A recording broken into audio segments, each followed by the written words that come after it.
बरोबर असतात, परंतु पुसेगावकरांचं मैदान म्हटलं की एका बैलाबरोबर कमीत कमी 20 ते 25 जण सहकारी मैदानात असतात. गाड्या सुटल्या, गाड्या सुटल्या. क्रमांक 84 सुटला या मैदानातला. 1 बाद 2 बाद 3 बाद आणि आता लढत चला शेवटच्या क्षणाला 4 गाड्यांच्या मध्ये. कोण होतो या मैदानातला गडी क्रमांक 84 चा गट विजेता? अतिशय सुंदर आणि निर्वाद वर्चस्व पटकावलं का? शेवटच्या क्षणाला फणा काढला. कॅमेऱ्याच्या पुढे उभं राहिले, पलीकडले ऐका येते का? जसा नागाचा फणा तसा या बैलाच्या शेपटीचा फणा. जणू काय या ठिकाणी नागानं फणा काढला असं वाटायला लागलं होतं. ड्रायव्हर सुद्धा बैलगाडी क्षेत्रातला जाणता जुनता ड्रायव्हर. विकास आबा तेव्हा पलीकडल्या बाजूचे सगळे पट्टीच्या पुढे गेलेत, निकाल रेषेच्या पुढे गेलेत.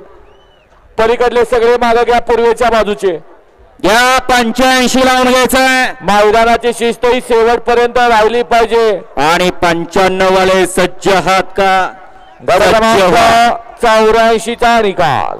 84 चा निकाल आहे. तास क्रमांक 3 वरून धावलेली गाडी सिद्धनाथ प्रसाद सौभाग्यवती उर्मिलाताई माणिक शेठ गायकवाड, मथुरा फार्म चिंचाळे, एकनाथ दादा पाटील कंदूर आणि कुमार अवतार पवार यांचा घरचा साज अर्जुन आणि राजा या गाडीचा प्रथम क्रमांक आला. सुंदर गाडी पळाली. सौ उर्मिलाताई माणिक शेठ गायकवाड